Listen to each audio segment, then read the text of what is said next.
Bismillahirrahmanirrahim. Assalamualaikum warahmatullahi wabarakatuh. Alhamdulillahirabbil alamin. Wassalatu wassalamu ala asyrafil anbiya'i wal mursalin wa ala alihi wa ashabihi wa man tabi'ahum bi ihsani ila yaumiddin. Jamaah UM Channel yang berbahagia, dalam kesempatan yang berbahagia ini, saya selaku mahasiswa program doktoral Marmara University Istanbul, Turki akan sedikit mengulas terkait sistem pendidikan Islam di masa Turki. Hadirin yang berbahagia, Turki sebagaimana sebuah negara yang unik dalam artian kaya dengan budaya, sejarah, dan interaksi politik, sosial, budaya, lain sebagainya, tidak bisa kita pisahkan dari Islam dan kesejarahannya. Namun demikian, secara konstitusional, Turki merupakan negara yang sangat unik karena Turki merupakan satu-satunya negara yang didominasi oleh pemeluk Muslim, namun secara undang-undang Turki adalah negara yang menganut sistem sekularisme. Sistem sekularisme yang diterapkan oleh negara Turki sangat berbeda dengan sistem sekularisme yang diterapkan di negara-negara lain, seperti negara Jerman, Amerika, dan beberapa negara Eropa lainnya. Sistem sekularisme yang diterapkan oleh Turki memiliki titik tekan pada peranan pemerintah untuk mengontrol, mengendalikan, dan mengevaluasi praktik-praktik keagamaan dan ekspresi keagamaan di ruang publik. Salah satunya adalah dalam sistem pendidikan Islam. Pasca runtuhnya Turki Utsmani pada tahun 1924, Turki mengalami proses transformasi dan transisi secara fundamental terkait sistem pendidikan Islam dan pelaksanaannya. Jauh sebelum Republik Turki berdiri, Kekaisaran Utsmaniyah memiliki sistem pendidikan Islam yang dinamai madrasah.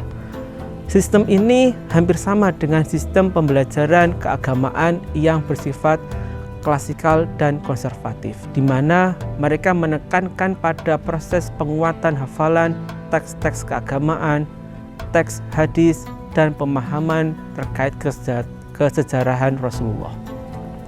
Namun, pasca berdirinya Republik Turki, itu semua mengalami perubahan yang sangat fundamental. Salah satunya adalah dihilangkannya unsur-unsur keagamaan, dan dalam ini adalah unsur keislaman, khususnya dalam ruang publik.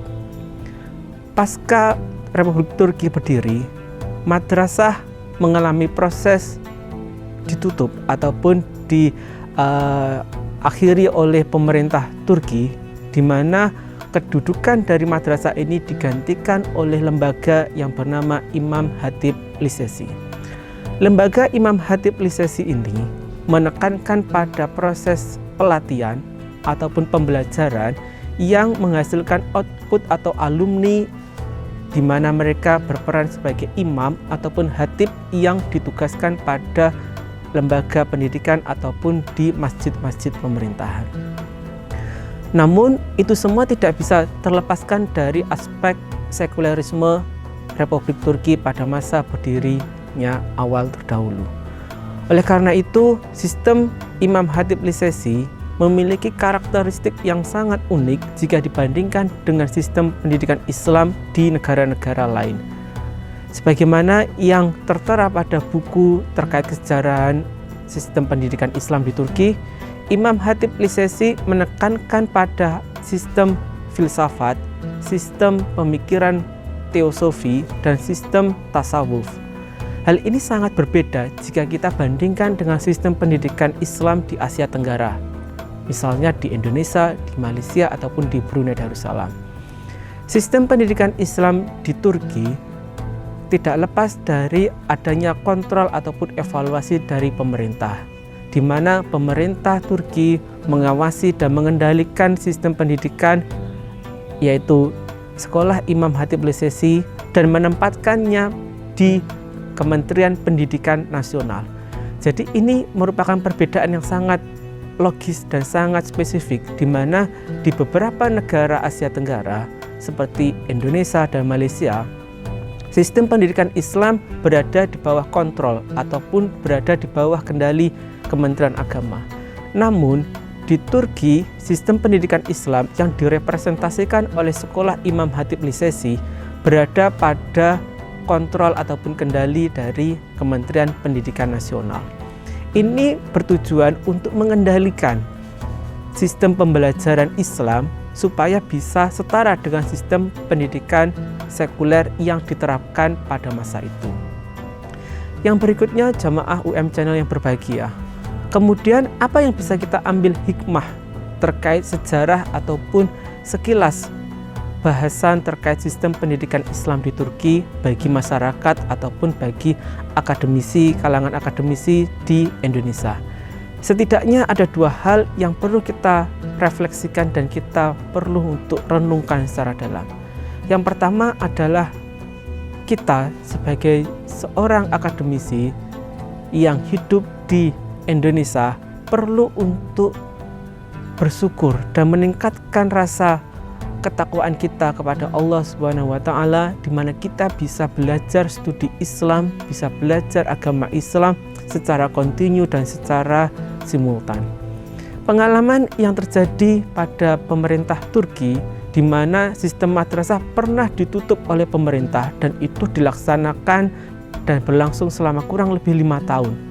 Jadi bisa jamaah UM Channel bayangkan, selama kurang lebih 5 tahun masyarakat Turki tidak mengenal sistem pendidikan Islam apapun, dan itu merupakan dampak dari sekulerisme itu sendiri.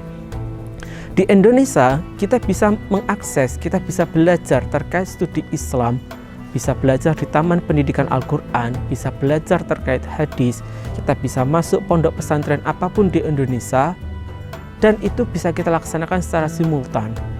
Hal ini sangat berbeda dengan kondisi Turki pada saat hari ini, di mana sampai saat hari ini pendidikan agama di Turki hanya disampaikan sebagai mata pelajaran tambahan. Sebagaimana yang pernah dialami oleh kami, di mana kami pernah terlibat dalam sebuah riset yang membahas terkait sistem pendidikan Islam di Turki, di mana salah satu temuannya adalah sistem pendidikan Islam di Turki hanya dilaksanakan pada musim panas, dan itu dilaksanakan sebagai mata pelajaran tambahan. Hal yang sangat ironis di mana kita dapat temukan dalam sistem pendidikan di Turki adalah meskipun Turki mewarisi kekhalifahan Turki Utsmaniyah yang sangat besar, di mana masa kejayaannya hampir menguasai 25% wilayah dunia, namun sampai hari ini banyak masyarakat Turki, khususnya generasi muda Turki, belum bisa membaca Al-Quran dan belum bisa memahami teks-teks keagamaan ataupun memahami hadis.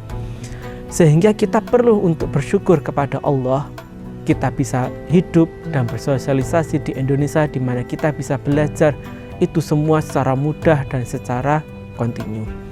Yang kedua adalah adanya rasa kebanggaan keindonesiaan kita terkait bagaimana integrasi dan difusi antara Islam dan keindonesiaan. Salah satu permasalahan yang cukup membuat sekolah Islam di Turki, dalam hal ini adalah Imam Hatip Lisesi, menjadi sorotan dunia adalah ketidakmampuan sekolah Imam Hatip Lisesi untuk mengintegrasikan nilai-nilai keturkian dan nilai-nilai keislaman yang diterapkan dalam lembaga pendidikan Islam. Pada tahun 2002, Sekolah Imam Hatip Lisesi mengalami kritikan keras karena tidak memberikan kurikulum yang berdiferensiasi sesuai dengan latar belakang keagamaan peserta didik, di mana Sekolah Imam Hatip Lisesi hanya mengajarkan Islam dari satu perspektif, yaitu Sunni Hanafi. Sedangkan masyarakat Turki, khususnya generasi muda, tidak semuanya berasal dari mazhab Hanafiyah itu sendiri. Ini sangat kontradiktif dengan sistem pendidikan Islam di Indonesia, di mana sistem pendidikan Islam di Indonesia memberikan ragam dan corak yang berbeda sesuai dengan latar belakang keagamaan ataupun background sosial di Indonesia itu sendiri. Di Indonesia kita dengan mudah bisa menemukan sekolah yang berafiliasi dengan salah satu organisasi massa seperti Nahdlatul Ulama, Muhammadiyah, dan lain sebagainya, sehingga kita bisa memasukkan generasi muda kita sesuai dengan pilihan ataupun tuntutan dari orang tua ataupun lingkungan si peserta didik itu sendiri. Hal ini tidak bisa kita temukan dalam sistem pendidikan Islam di Turki, di mana pemerintah sangat mengontrol, sangat membatasi ekspresi keagamaan bahkan dalam lembaga pendidikan itu sendiri. Oleh karena itu, semoga melalui kuliah 7 menit ini bisa memberikan masukan, memberikan wawasan baru bagi jamaah UM Channel yang berbahagia, sehingga bisa meningkatkan rasa syukur kita di mana kita hidup bersosialisasi pada konteks masyarakat keindonesiaan ini. Wallahu fiq illa aqwamit thoriq. Wassalamualaikum warahmatullahi wabarakatuh.